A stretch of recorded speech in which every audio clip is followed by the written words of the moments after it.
Hey, good Tuesday evening to all, at least here in my time zone. But good evening, wherever you are, or good day or morning. Nice to see everybody. I sorry that you did not get a notification, huh, Shield? Sometimes that happens. I don't know if I did either. This stream did get rescheduled a few times, but I did recreate it. It should have sent a notice. It really should have, but hey, maybe YouTube's has me on the outs again. Who knows? Well, anyway, nice to have everyone here in the chat. Hopefully, we're going to have a good discussion about Alex Murdaugh and a lot that's going on with Alex Murdaugh. Some of you will remember Alex Murdaugh was convicted of murdering his wife and his youngest son. And some of what we're going to talk about tonight has to do with the murder trial. Matter of fact, a good portion of it does.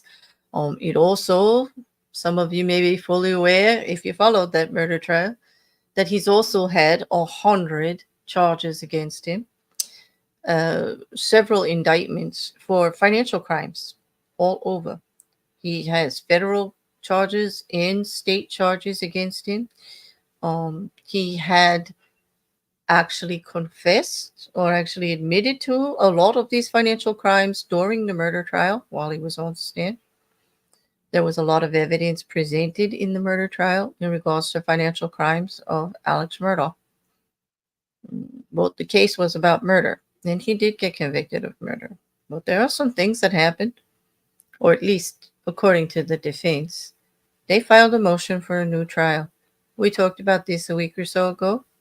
The motion is basically talking about the court clerk, Rebecca Hill, Mary Rebecca Hill, Becky Hill, as she's known,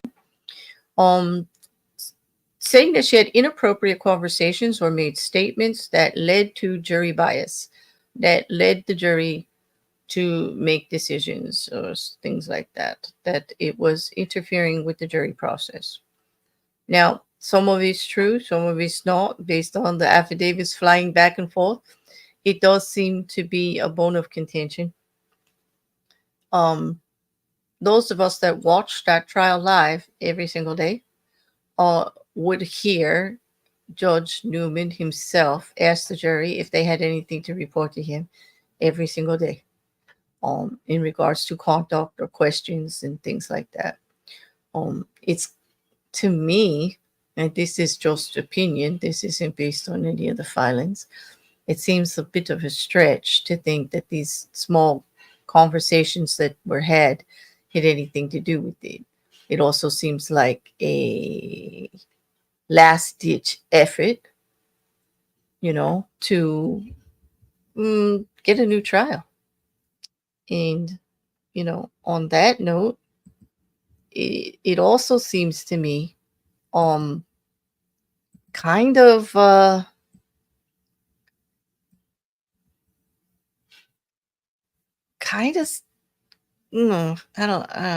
just don't know the word I want to use there. Sketch, maybe. It seems, or actually a different word than sketch. It seems to me part of a long-term, a bigger plan in order for this trial, to have an absolute whole new trial. And some of the other things that happened lead me to believe, when looking at the whole case, that things are being done strategically to help with what evidence will go in on this case and what won't. Orchestrated is the word. There you go, Mark Caesar. Thank you. You read my mind. Orchestrated, not sketch. Although I will say some of the moves by the defense do lead me to the word sketch quite often. I know they're doing the best that they can for their client. I just some of the tactics are a little much for me. For instance, we did already speak on the motion that they filed, and they had several jury members' statements, or so they said. And they talked to these jury members, and they got information from them that led them to believe that certain statements that were made by the court clerk made these jury members uncomfortable enough to change their opinion. However, when they filed that motion, None of those jury members actually signed those affidavits. They were all the statements, third party, of the defense attorney's court paralegal, clerk, assistant. Uh-huh. Yep. Kind of like hearsay, right? So I'm wondering if we do get a trial. I don't know if we will get a new trial. What I do know is that the allegations alone are enough to have a hearing on whether a new trial is necessary, where evidence is presented and jury members are questioned in regards to the jury process. And that will probably more than likely happen, needs to happen. It can happen as a jury hearing. It could also happen as individual interviews. It also could happen based on what has been filed, that a outside judge or someone could look at it based on appeals and decide one way or the other. We don't know yet what's going to happen. But the one thing that did happen is that Judge Newman removed himself from looking at that. He doesn't get to decide on the new trial or whether anything happened inappropriately. He, in his wisdom, said the only non-biased judgment would come from a third party. Since it's my court clerk, my court, my trial, how would I not be considered biased by lending an opinion on what happened here? I say nothing really happened untoward, but wouldn't it be more sound and unappealable if someone else gets to say it? And that's the road he took. Now, the defense, Hartpullian and Griffin, had filed motions to remove Judge Newman from all cases. Okay, but that didn't happen either. They didn't even address the other cases that much, but there was a statement issued, and I'll pull this one down and bring this up.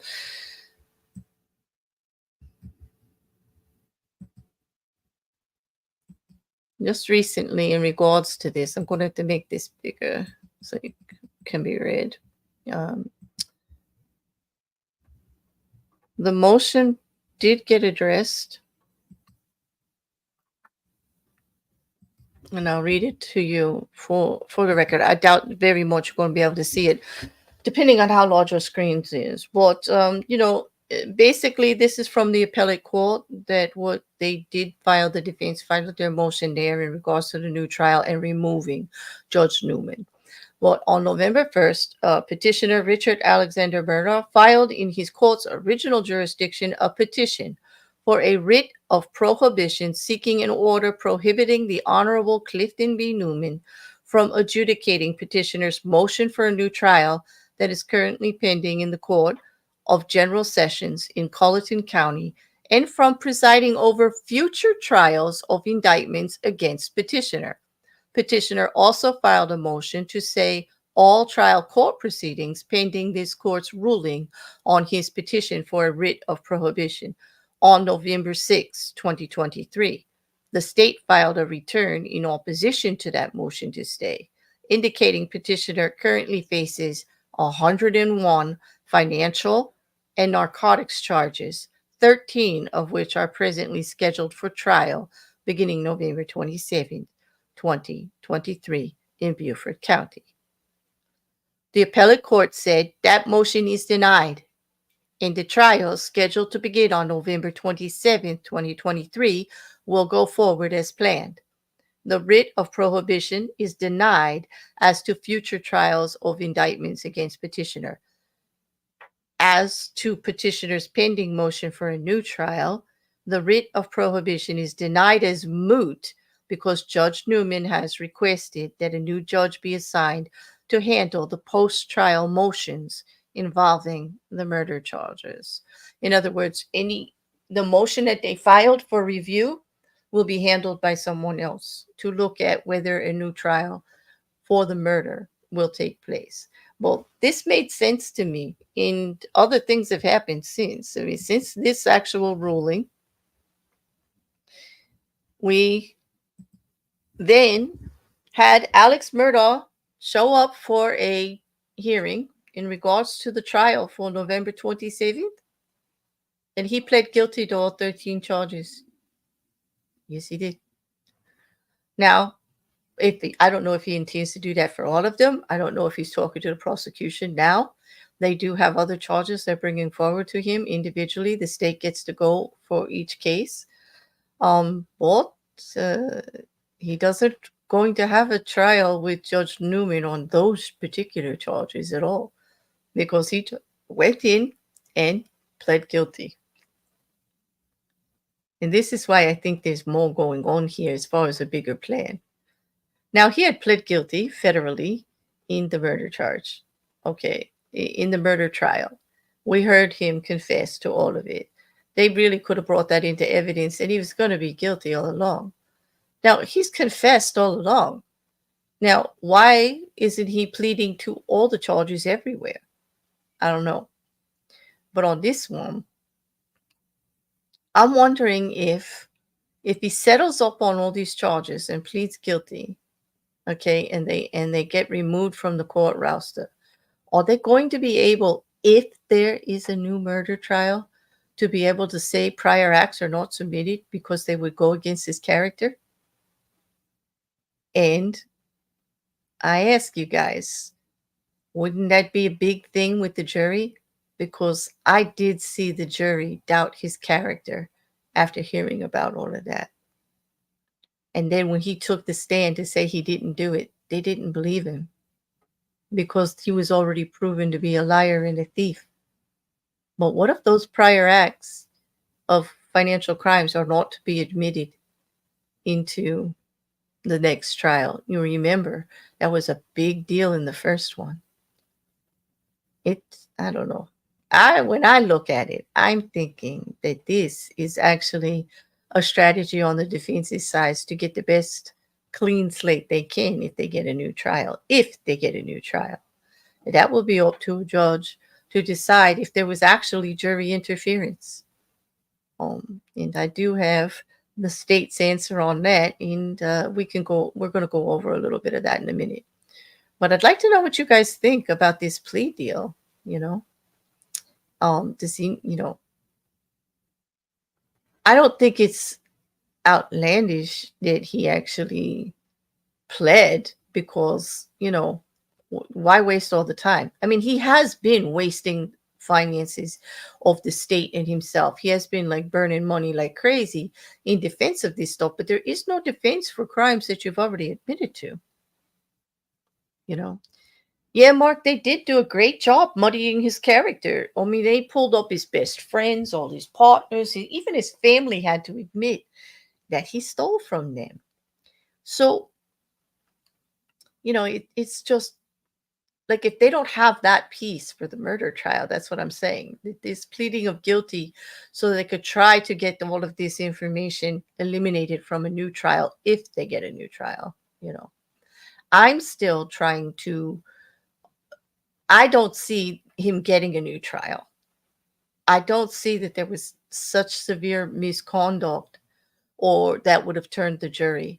In the state's defense, they have all the exit interviews from the other jury members that say nothing happened like that.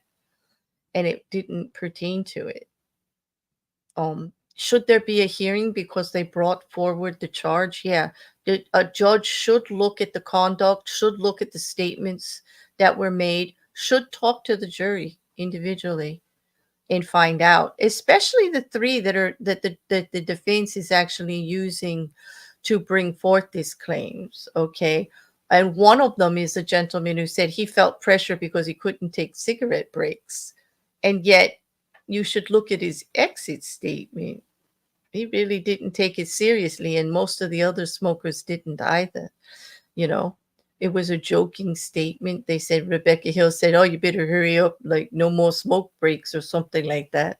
He felt that to mean that they had to buckle down and get a jury to decide on guilt or not guilt right away. His inference. I mean, at least that's how the defense is portraying it. And I remind you again, they are portraying it in an affidavit that the jury member didn't sign. It is third-party hearsay from speaking with the law clerk. So, that's a little sus to me there. That's kind of shoddy. That was shows where they're going with this. They want to put all these accusations out there. They've already done the work. Well, it doesn't have to be true to get Judge Newman off the case, right? We just have to have the sniff of impropriety in jury procedures, and everybody's going to pay attention. I mean, that stuff is sacred, you know? We go through all the trouble to try to get, an unbiased jury, which is very, like, really difficult to do in these high media cases, high profile cases that are like reported on everywhere. It's pretty hard, but they did get like thousands of people to respond to the jury questionnaire before they actually brought in a jury on Alex Murdaugh. He's very well known in the area. Okay. One of the other things they have up is that they want a different venue. They want to move it out of the area again, being so that, the judicial system and the people that know what happened, is going to be a little bit different. Well, if they actually get a change of venue in any of the financial crimes, or even in the new trial, well, Judge Newman wouldn't be able to sit on those anyway. Now, Judge Newman is also slated for retirement, but he does finish his caseload. And we'll see how many of these financial crimes he's actually going to have to go to court for. But the November 27th one is off from the plea of guilty from Alex Murdaugh.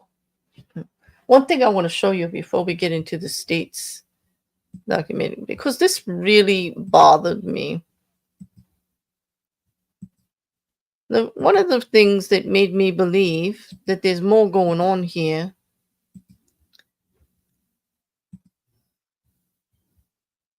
this image is actually from the hearing the other day where Alex Murdaugh pled guilty to all those financial crimes.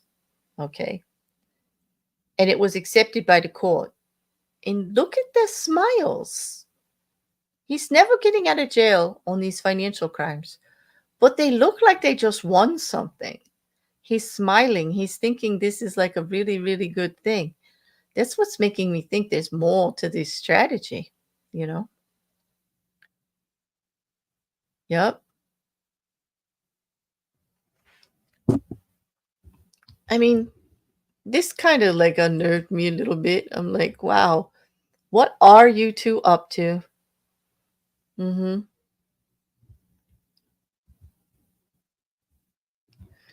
Who is paying for the defense attorneys? Alex is supposed to be broke. Exactly. Alex did have some money through inheritance and things, and he does have a payback for restitution on quite a few of the crimes he's been convicted of already. He is supposedly broke. They are looking for more money.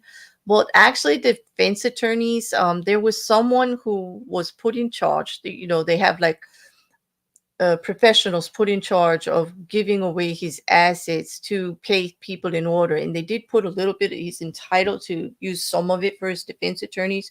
But when the defense attorneys went forward to get more money, they were turned down. They were told they were already paid enough, and they were turned down because he does have a certain percentage of the properties and all that are being sold.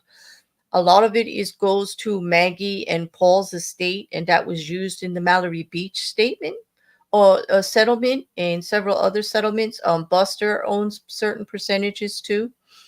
So it all gets divvied up, but that is actually Alex's is in trust because of all the financial crimes and everything, and that they are comptrollers in charge of what gets allocated out and when.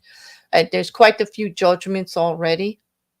Now that we've got these guilty pleas, I believe these ones were on the Satterfield case. So these 13, there should be some type of restitutions put into place and some negotiations going on. There are also other lawsuits still in play for the Satterfields that have to be settled. The Mallory Beach settlement has been done. I don't know why Alex Murdaugh wouldn't agree. Well, that's all been taken care of now, and his estate is just definitely going to have to pay. Um, I don't know why he keeps fighting some of this stuff. I don't know why they don't have a blanketed plea deal for all of these. One of the things that I have heard is that the state wants to get him on a 3 strike so that he never gets out no matter what. And I can understand that. With 101 separate charges that have to be prosecuted, it could be quite expensive.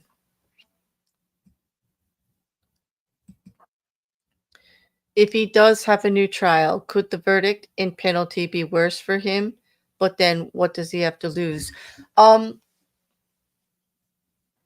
if looking at the statements that his attorneys have made and that Alex has made in regards to the guilty verdict, he says he's guilty of everything else except the murder of his wife and his son. It seems personal for him. He is very upset to be listed as a murderer. Truly, if he gets a new trial, I don't know. Even if found guilty, I don't know how much more they can do besides 2 life sentences. I mean, he was not going to get out. One of the things with pleading with the state, kind of guaranteed that the state will actually have some more of a weight in regards to where he serves time. We thought at first he was fighting these charges so that he could get put into a federal prison, which may be considered a little bit better as far as the conditions for him. There's been a lot of talk. I've heard it on the legal channels, speculation everywhere in articles, in regards to that. But now that he's pled guilty to the state charges, I'm not so sure that that's going to work unless it becomes part of the deal, you know. That video recording was my actual decision of his guilt. In mine too. Even if he gets the financial crimes, what's he going to do about the video? It shows he was there. They would just have to do a lot about muddying the timeline. If they can get rid of the timeline and put enough doubt on the timeline to say that we're during that video, that was at another time, But he still did lie when he spoke to everyone about when he went. He said he never went down there, but he did. He's going to have to come up with something as to why he lied to the authorities and gave a signed statement that he had never been down there. And then they found the video and showed that he was. And that's when his story changed. So they're going to have to do a lot of legwork to actually change up the timeline on, when he left the house, when he came from the house and went where and did what, in order to get rid of that video as being such damning evidence as it is. Because the way it was presented in the first trial, with collaborating timeline evidence through GPS and phone tracking from several different phones. Now, here's the thing. Wasn't just one phone, not just his, not just Maggie's, not just Paul's, all of them. They did the great trifecta by matching up, certain things that happened to put a pretty good timeline together with with collaborating evidence. Besides having somebody saying, I saw you, you did it, that was pretty good to prove that he was there at the time of the murder. And they proved when those phones dropped activity, when everything stopped, and it was within minutes, seconds of when Alex Murdaugh had been at the kennels, documented at the kennels. Okay. Mm-hmm. A picture can tell any story, yes, but this one just made me go side-eyed, You don't think there's anything there, huh? I don't know. Yes, that's definitely a story that he does tell. We can all agree that he's definitely a smirky piece of crap. Definitely. Definitely, I would agree. But this disturbed me. This what got me thinking of the bigger idea of what could happen during the murder trial if the financial crimes do not get introduced at all.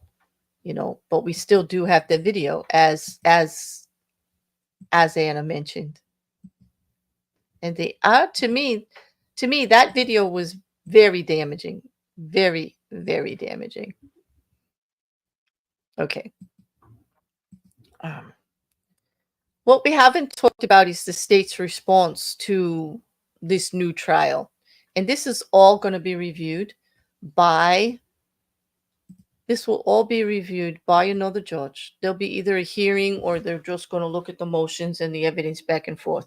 Because remember, as evidence of the claims that they are making, the defense offered their affidavits from 2 jurors, plus juror, I believe it was number 785, the one that was dismissed, didn't even have anything to do with the verdict. Okay.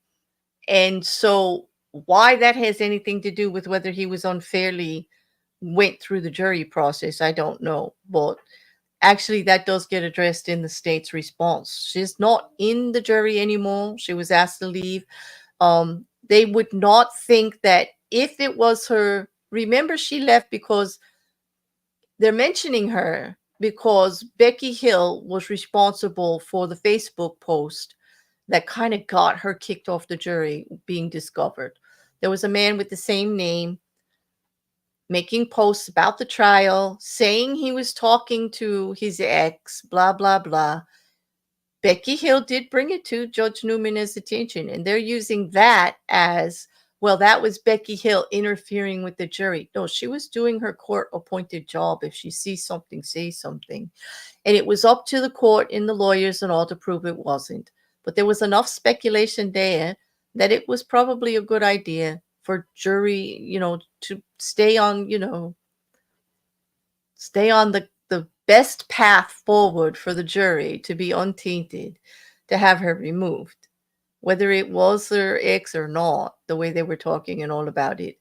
And there was the egg lady. She was asked to leave, and she's very bitter about not being part of the process.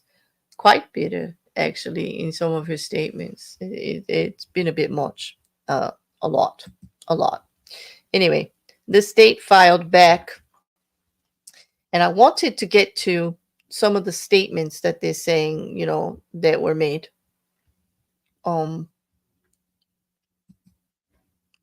Wait, where is this? Beep, beep, beep, beep. Okay.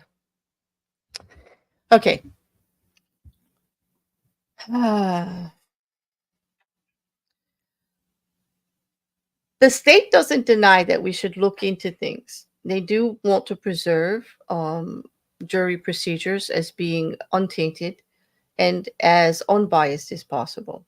Okay. But they're saying that the indication for a new trial, an absolute new trial, is not here. That there's no of anything really with the jury. Okay. This gets really long. I want to get down to Becky Hill, because remember all the things that they said that she said, right? Let me just see. Nope. Where is Becky Hill? Okay. The court, in regards about the ex-husband, this part here, the ex-husband of this juror, and his post was that she was discussing the case with various people. I think that's what Becky said, and the law clerk said, correct. We asked Becky, the law clerk, to make a copy or get a copy. This is the court. Okay, of the Facebook that she was referring to, the post that she was referring to. She came back a little while later and said that it had been deleted by the ex-husband, and that she printed out what remains of his post, which was him stating that he posted an ugly post, which he deleted. Okay. But the clerk said that she said the post where he was discussing that his ex-wife, the juror, had been discussing this case. She said, now it was just very curious. We were talking about the email, and the clerk came in and was talking about a Facebook post, and they both, and she said the juror works at the monkey farm.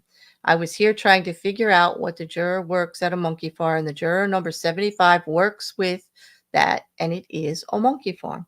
So they found enough credible evidence in between, is what he's trying to say. The state here is that they didn't use just the fact that Becky said she did it. They did do some due diligence before she was removed from the court. And just because she was removed from the jury is not a good enough reason. The state is arguing with lots of precedents here. Whether she was removed from a post that didn't exist or not. Like, say the guy didn't do it. Say that wasn't her husband. He didn't make the post, whatever. She was removed for the things that he said about there was too much information about her for him not to know her or not to know something. And they were saying that she was talking. So why would you get a new trial? Because you removed a jury member that may have been talking about the trial outside of the court. Okay. There's no what the prosecution argues here is that there is no reason. There should be no reason to remove just based on that. So they knocked that one out like right away. They did. And then we're going to get to the other one before I bring it up because I don't want you to get dizzy watching all those pages go by. Okay. All right.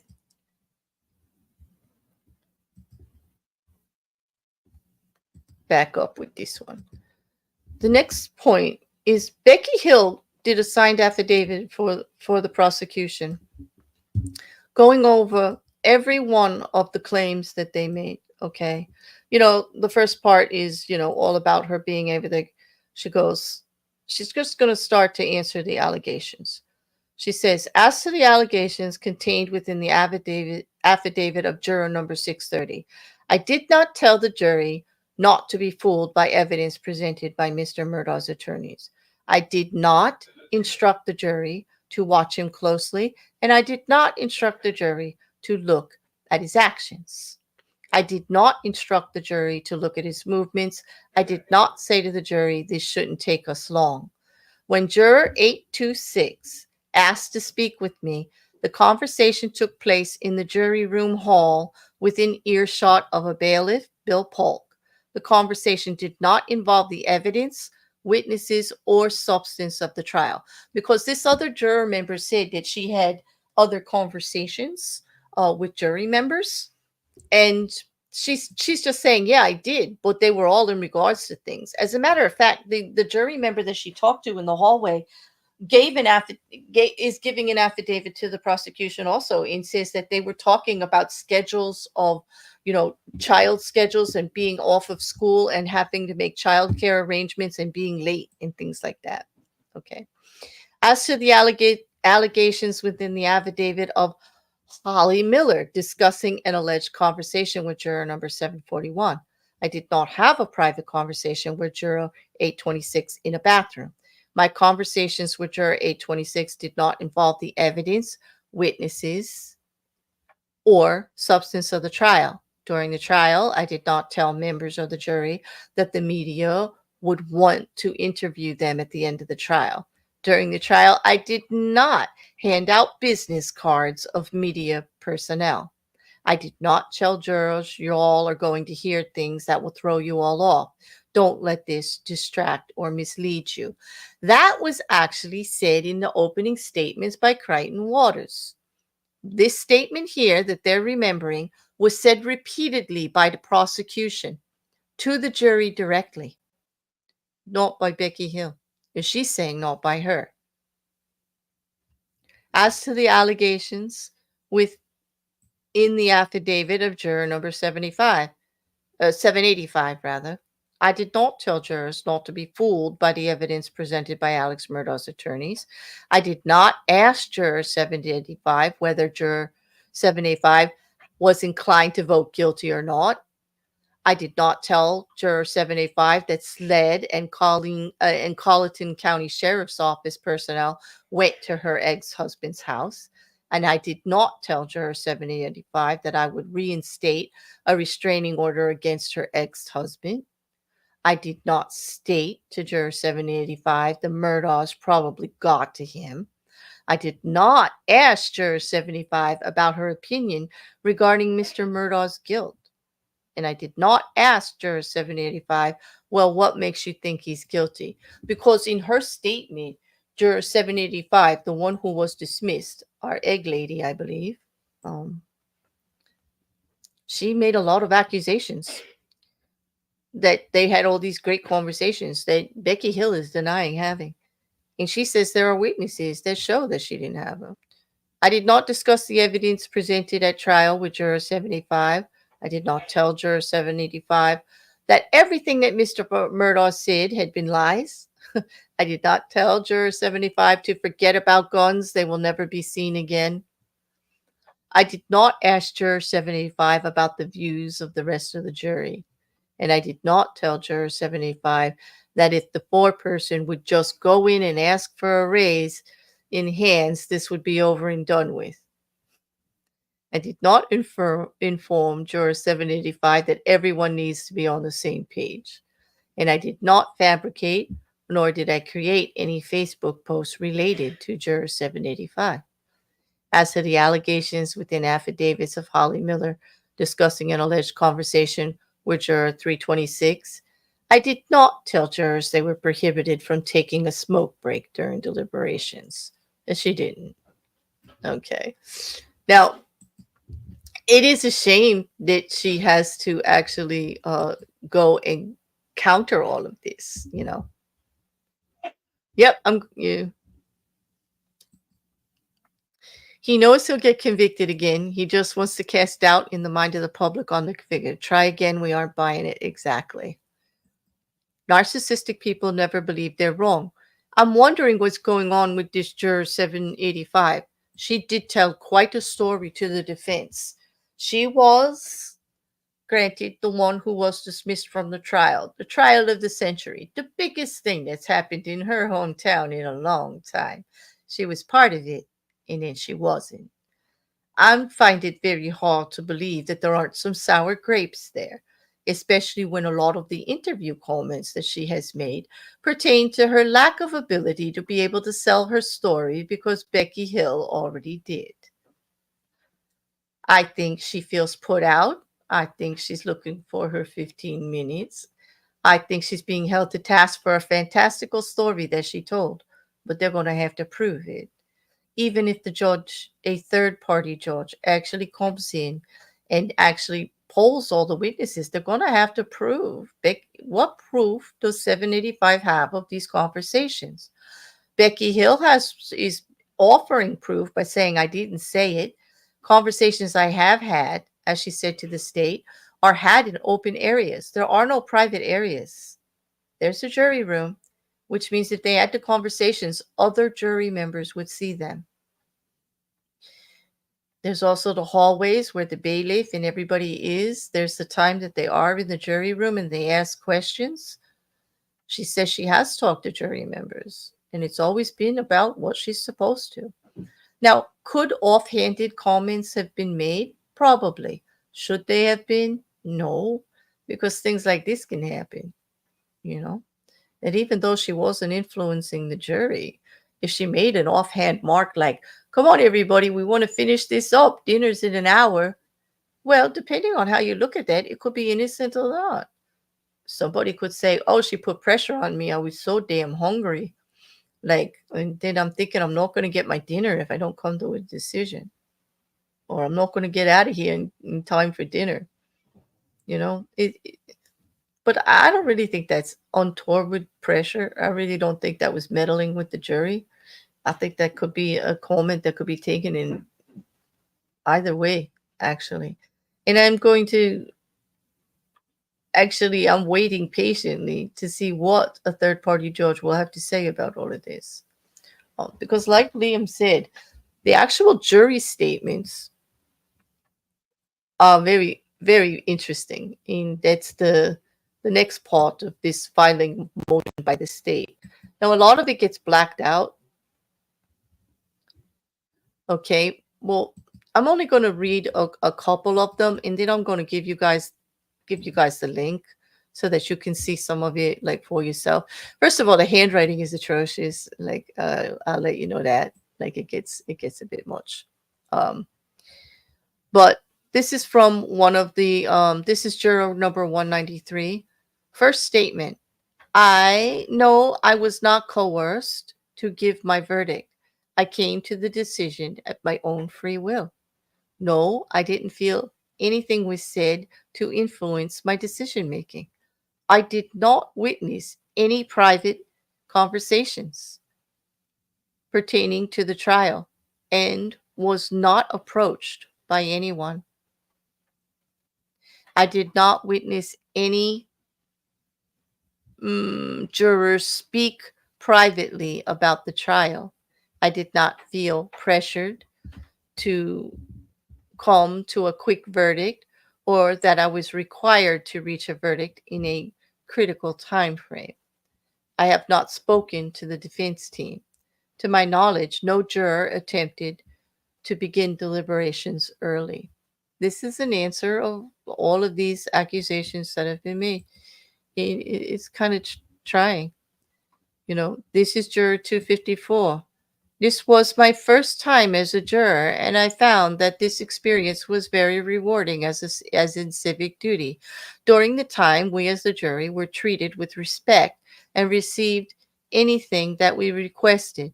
The only time that I had interaction with anyone was through the bailiff, other than one time when we as a jury were waiting to go into the courtroom and a comment was made to watch his body language.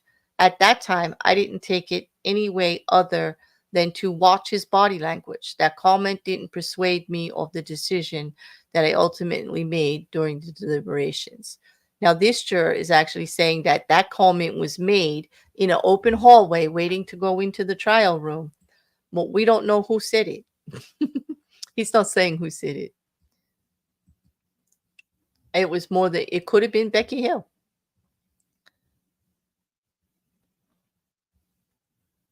This is a juror number 326. I believe that my interaction with Miss Hill, the court clerk, was limited to information from the judge or about important events such as graphic material or how long of a break we would get. I do not believe she acted outside her role as a court clerk and acted in a very professional manner. Most of the jurors kind of appreciate like what she said. I do like the watch his body language comment. I think that's an honest person that says that's what I heard, you know. I did not at any point feel pressured to make decision throughout the trial, nor did anyone attempt to sway my decision by blank or means of communication. At no point in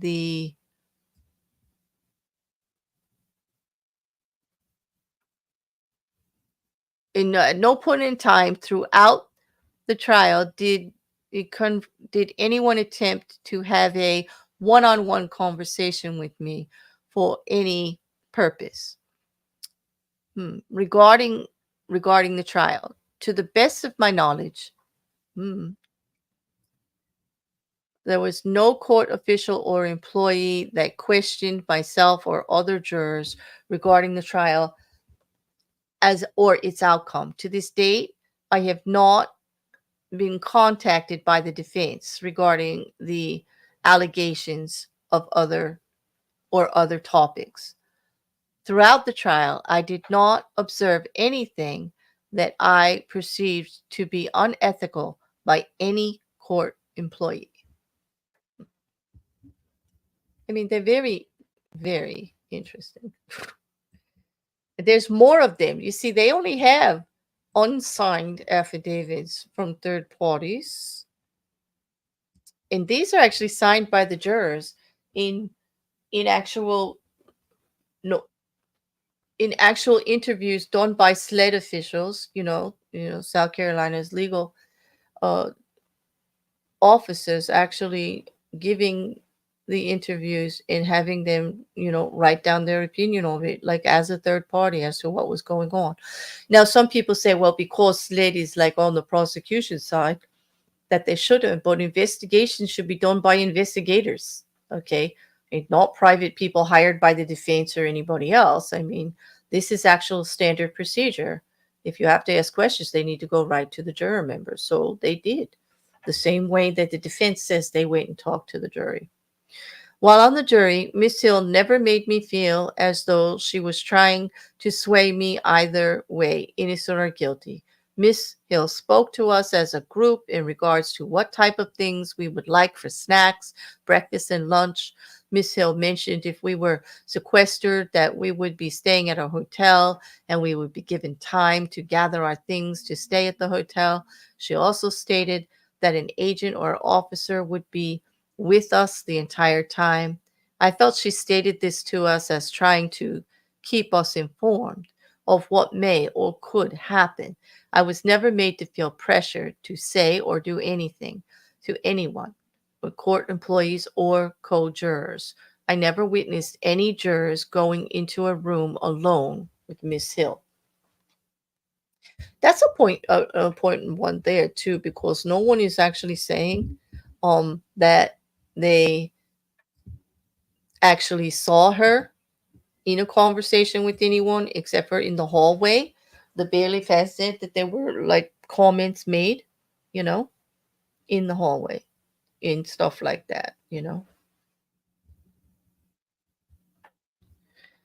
I would like for you to analyze. Okay, who's analyzing? I'm going to see what you're saying about this. Let me go up farther. Wow.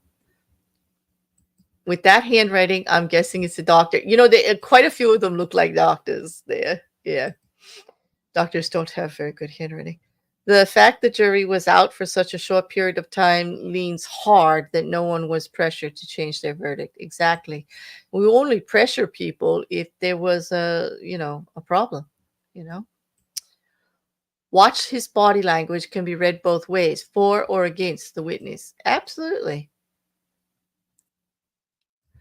And you're right. I'm sure they were watching it anyway. Because watch his body language and pay attention to what he says and then think about what he did is exactly what Crichton Waters kept bringing up and saying. And in his opening and closing statements, hammered on it quite hard.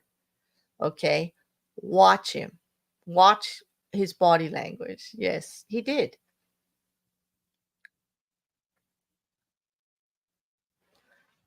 It's barely legible, so I say an aerospace engineer. I don't know.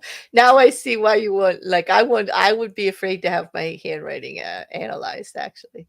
I already have a good idea of your level of okay, let's not get personal about it, you know. Oh gosh. Hey Mousy.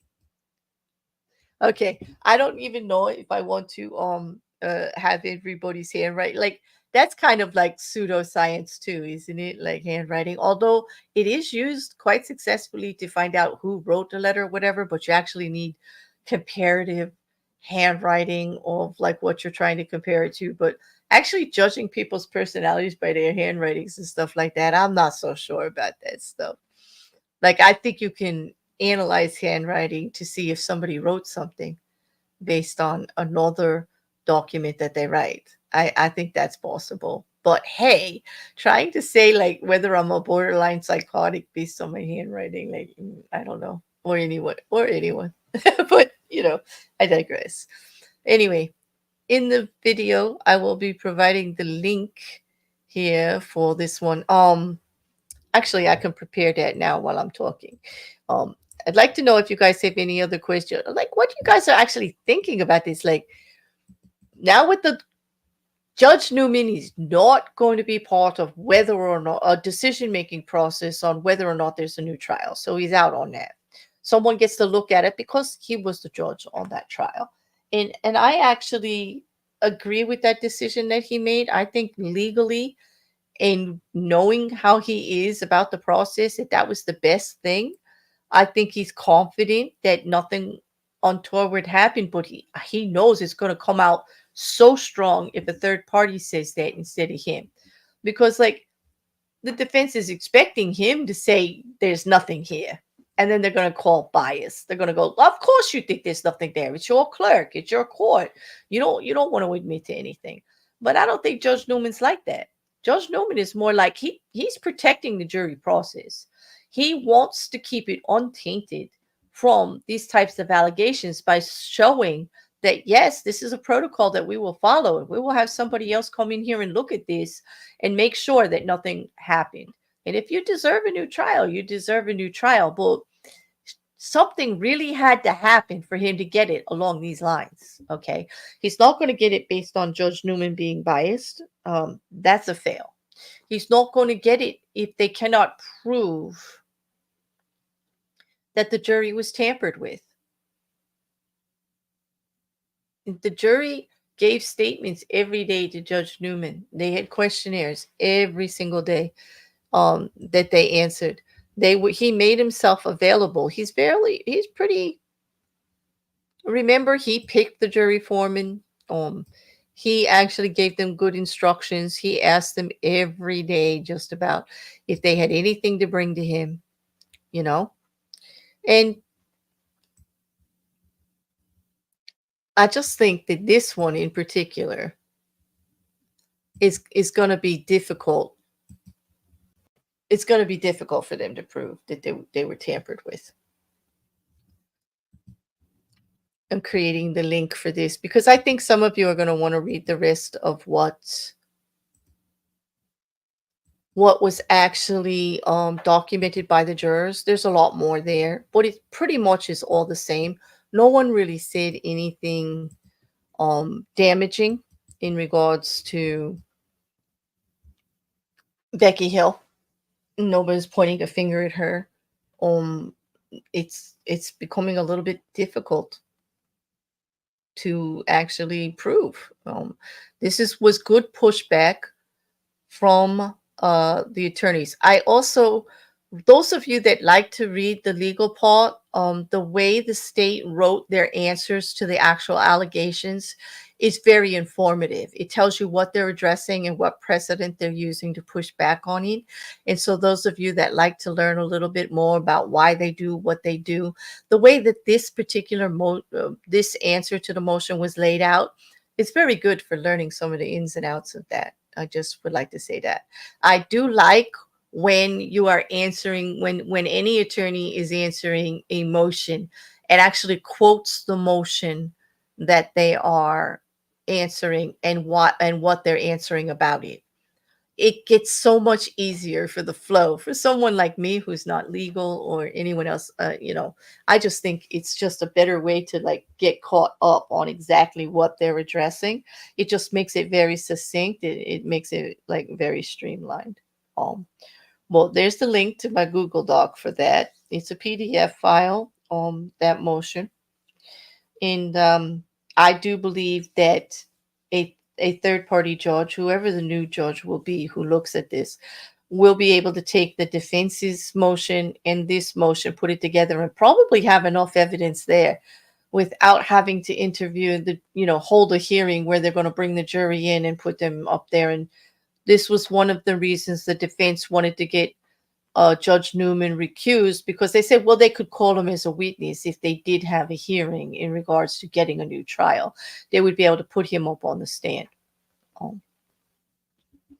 Not, I don't know for what purpose, except for to say that that's my clerk, but that can be proved otherwise.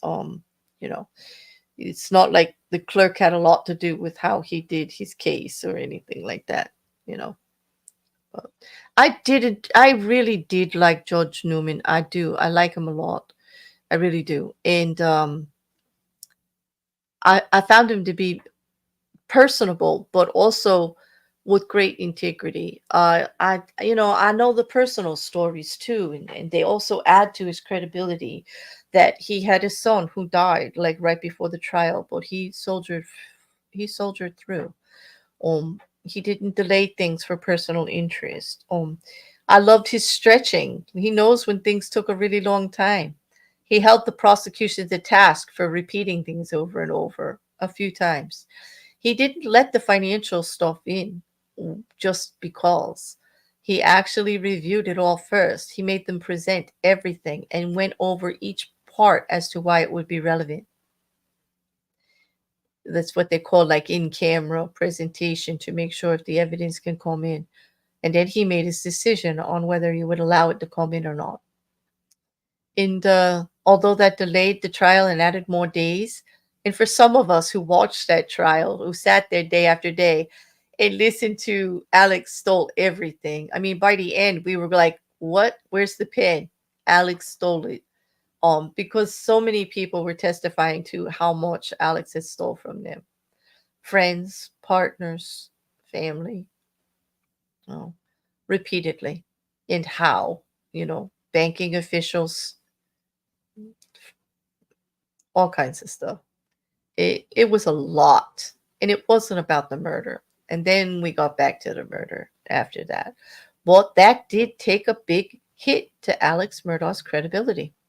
And in my and that's what I'm wondering about is, are they going to be bringing, if there is a new trial, will they be able to bring the financial crimes in if they are settled? Mm. I agree. The stretching was great. I love the stretching breaks. We all needed them too, you know. And the way he said, bring the jury, pleased me every time. Yep, he did. I like the way he is with the jury too. He's friendly but firm. He's very direct.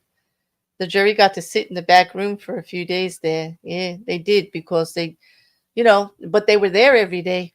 Absolutely. Alex stole class. He could have. I should have put him on the list. I should have went to him first, Rocket Couch. Like, I, but let's not bring that up. Juju doesn't need to feel bad today. Yeah. Yeah, Alex did it. You already confessed, Boo Boo. It's too late. It's too late. You did the right thing, and we're in a good place. Yeah, because Alex never would have confessed unless there was something in it for him, and I can't offer him a better prison sentence or anything like that or some kind of deal. So he wasn't going to confess. Becky Hill made me confess. Now, come on. Becky Hill has enough to try to defend yourself against. She don't need you adding on. Like, that's not nice. But, I thought this was going to take a lot longer. But if you guys it seems like you guys don't have too many questions. Do you have any other questions about what happened with Alex Murdaugh or his defense team or the prosecution this week?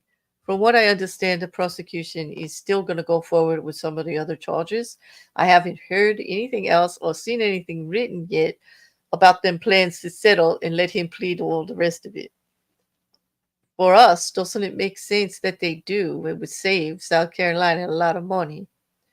And let's not forget about all the money that Alex Murdaugh owes South Carolina in back taxes. All that money that he got that he never claimed. And the federal government, aka the IRS, has not weighed in either yet. I'm sure that's all coming. No. He's going to owe money forever. There's also speculation on where is the rest of the money. The level of give a shit about Alex Murdaugh, he stole that too. Yes, he did. Yeah, yeah. What a mess this man has made of his town and life and everyone's life around him. And there's the other thing. They said for the financial crimes and also if there is a new trial that they want a new venue. Like they want a new venue. They say that the whole area is prejudicial against him now. And the state actually answered back about that too. Like, they've already done a jury pool. They were able to find them from all over. It doesn't matter if they move it to another county. This was reported on the media. There's already been a guilty verdict. Okay. It's everywhere. To find someone who hasn't heard about it is going to be, well, that's just not reasonable. What you have to do is just interview the jury enough, the jury member, prospective jury member enough to find out if there's going to be any kind of bias in regards to the situation.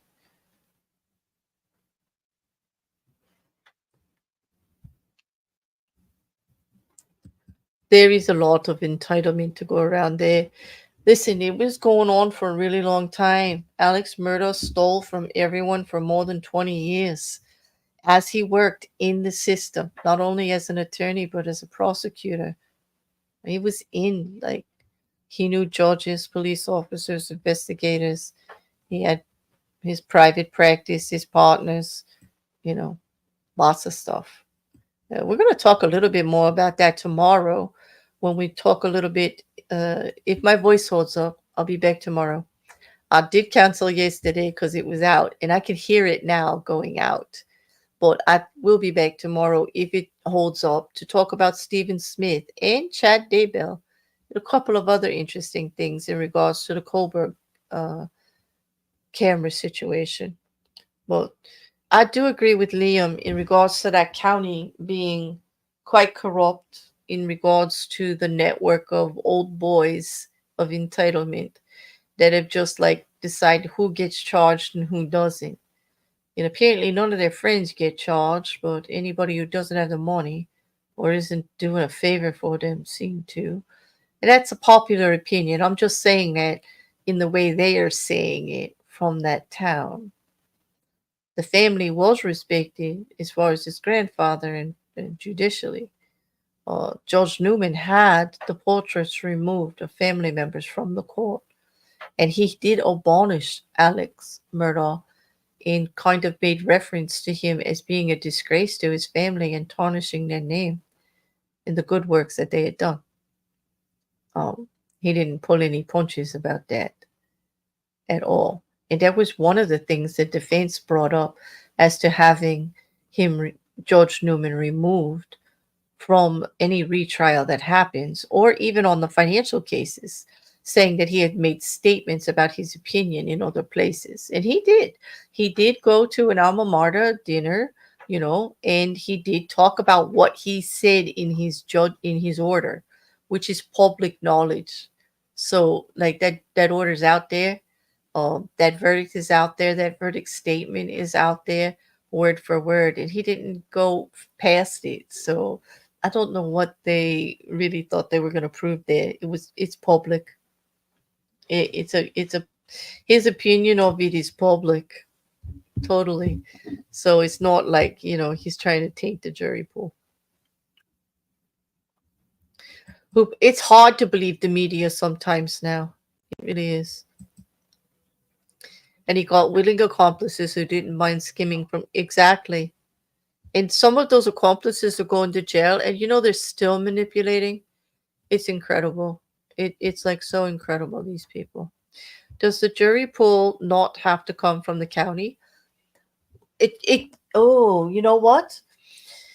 There can be stipulations at any time for the jury pool to come to other places. Look at what happened in the Vallow case. We actually pulled a jury and had the trial in a different county than where she was charged for that purpose. That kind of stuff can happen all the time. Okay. So yeah, they can actually pull from a wider area. It's all up to what gets motioned in what they think is reasonable. And it's only if they believe that in that county itself they will not get an unbiased jury. Yeah. Alex stole your patience. Sorry about that, Rick. Yeah, it does. It does usually, right, Juju? But they can make stipulations. Like, as a matter of procedure, Liam, Juju's right. It has to be that county. But we have seen it changed when they do a change of venue because of prejudicial circumstances and things like that. They will get the jury from different areas and move the trial to a different area, a different venue.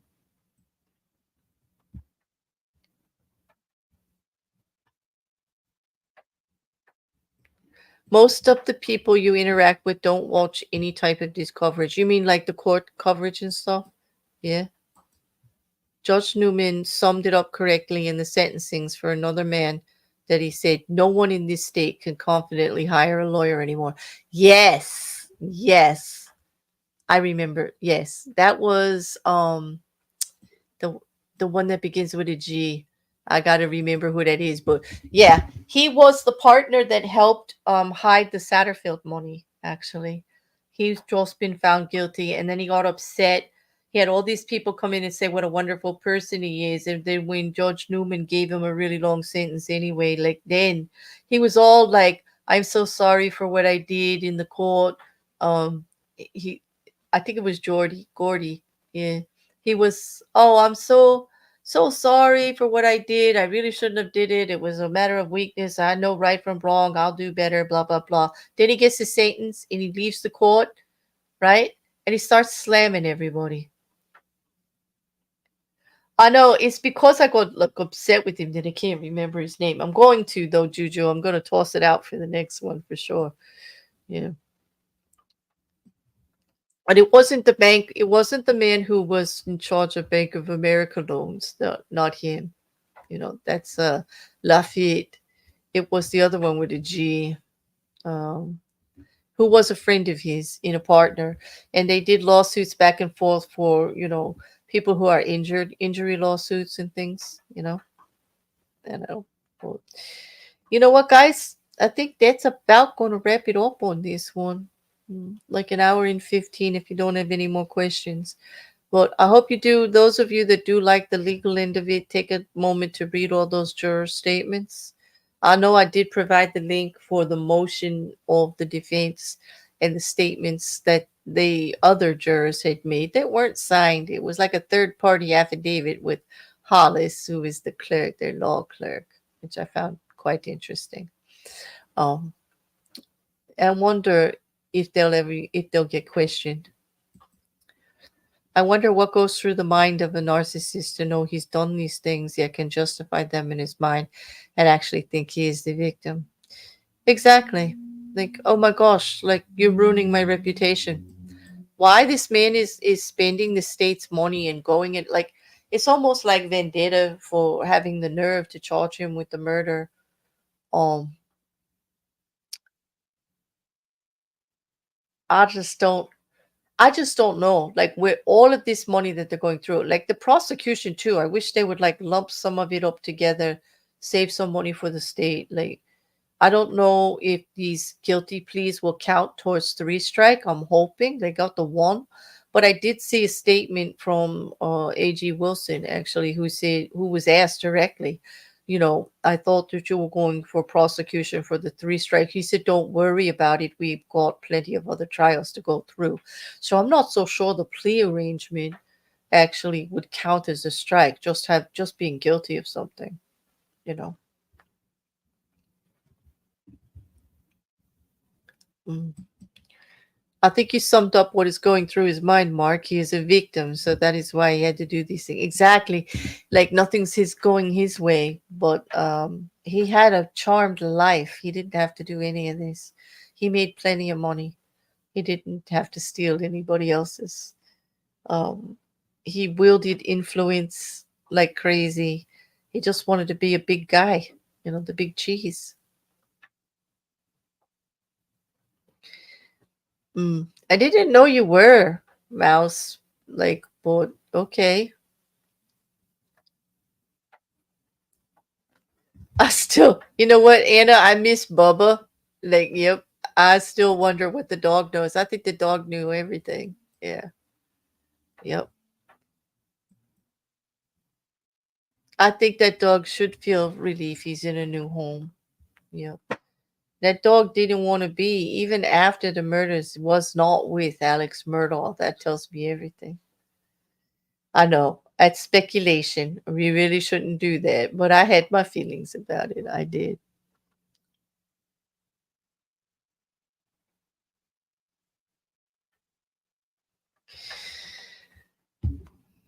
Yeah, he did. He did. He gets really upset. And actually in the plea hearing when they mentioned the murders and all, he really got quite annoyed in his attorney had to calm him down. Yeah.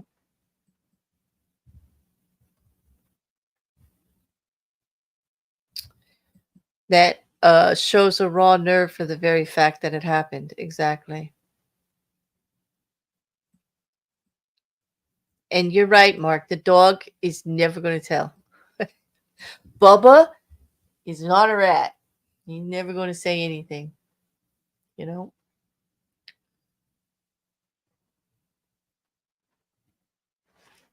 Yeah, Juju, that's actually the dog is a defense attorney's dream client. He knows how to keep his mouth shut. Exactly. Yeah. I wonder if in a new trial, could you guys answer me this before I go? I was a little curious. Do you think if we do get a new murder trial, do you think Alex Murdaugh will take the stand again after what happened and no one believing him?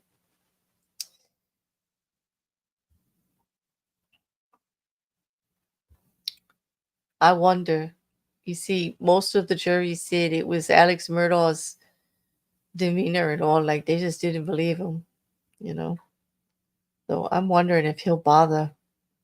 I don't think he should. Most defense attorneys would actually ask him not to, you know.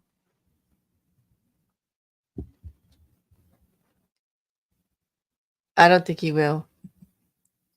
Bubba's a real dog. He knows the code. Never snitch. Yeah, he's a good dog. Huh? He keeps his mouth shut tightly, even around chicken. I don't know. Rocket Couch, has the prosecution tried calling him a good boy so that he'll talk? Can you imagine? Like, oh, Bubba, you're a good boy. You want to speak now? Like, and then he just tells us everything. I don't know if that'll work. A new trial would be fascinating, but I don't know if it is actually justice. Does Alex Murdaugh deserve a new trial because he doesn't like the outcome? Because basically that's what all these filings are. They're looking for anything they can because they didn't like the outcome. But you need something to really appeal. And they're throwing anything they can. Mark says he thinks he will take the stand because he's full of himself and he probably believes he can do things other people can't. That's obvious. And you know what? In a way, he did fool people for 20 years. Everyone. I mean, he probably does think he can convince a jury. That's right. They did not want him. They actually said, that they conferred with him and advised him, but he has decided to take the stand. I believe one of them actually said against our counsel. Yep, that he did. Wilson's testimony was very upsetting. That was his friend. Yep. You don't think there'll be a new trial record? I don't think so either. I don't put a lot of weight in it. I really do think it could go either way. But if the judge takes the time to look at both filings and what the issues actually are, and then interviews with the jury and gets the same results as the prosecution's affidavits, I think there will not be a new trial. There's not enough there. There's just not enough there for it. There's no impropriety, really. It does not smack of impropriety. Does it smack of sour grapes and digging for anything you can to twist? Oh, yeah, it sure does. And do we want to keep the jury procedure like totally intact and untainted, not biased? Absolutely. And they're going to worry about future trials in future perception on the jury process. And that's why a third party does need to come in and look at it. I think there should be a hearing or at least a review of everything and a judge's actual order on the appellate court on what that no trial would be necessary. Either way, I know somebody else is going to be looking at it, and I can't wait to hear what they have to say about it, actually, if we get to know. Well, I also think that I think the defense will push for a hearing so that they can present evidence. But if they do, that means those jurors that didn't sign those affidavits are going to be on the stand, and I wonder if their testimony is going to be as damning as the defense made it out to be. Because it does look like maybe certain things had been said, but like when and where and how has been kind of convoluted on. I mean, that one juror made up a whole bunch of stuff. You would think that Becky Hill and her were best friends as often as they talked, like everywhere and everything they did. I don't know how they had the time for it. Yeah. But on that, I'm going to wrap up. You guys have a good night. I can hear my voice going and I don't want to start coughing on you. But, oh no, it wasn't you, Rocket, we were talking about. The Wilson was the friend of Murdaugh that he had stolen from him too, and had confessed to somewhat and broke his heart when he found out all the things that he had inadvertently helped him do. It was devastating. Well, I am going to go have a nice hot drink. I don't know of any other streams tonight except for, well, Ricker's going to be streaming on Kick and on Twitch. Okay, I will drop the Kick link for you guys. He's been working on getting up his follows. He's doing his little music practice over there. And it's usually, oh, I copied the wrong link. Oh, well, first here's the Google Drive link again. I might as well give it to you since it posted. And then let me just get this. Oh, in a little while, there is the. Why is that coming up like that? Don't do that. It is not copying. Chicken's giving me a hard time.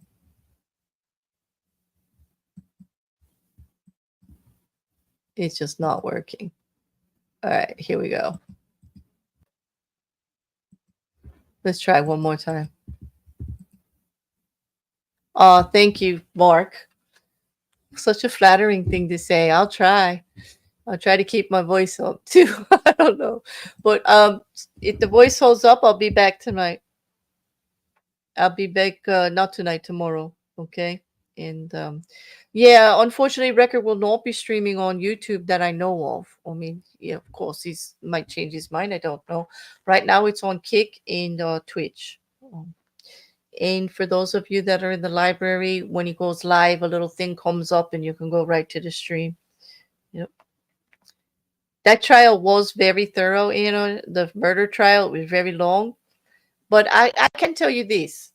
If they do another trial, I hope you'll all join me because, yeah, we will. If it's available, we're going to actually stream that one every day. Every day. And we're going to watch it live because certain trials, especially something like that, are very interesting to me. I'm actually even following the court hearings and procedures in a lot of the Trump trials too. I find the stuff going back and forth recently to be fascinating, but we'll talk about that on another day. I hope you all have a good night. Thank you to everybody. Don't forget to like, share, comment. You know, your comments on the back of the videos, they help the algorithm. You know, sharing it to other people who might be interested in discussing these things like reasonably and open without a light of bias or following trials or any of the other stuff. You know, we're always welcoming new people on board. You know, yep, I do love a live trial. It is long and it's exhausting, but I like to do it. I actually enjoy a lot of it. Share and say stuff. Exactly, Liam. What a good mod quote that is. Share, and say stuff, please. Okay. Thank you all. I really appreciate you. Good conversation. I will talk to you all soon.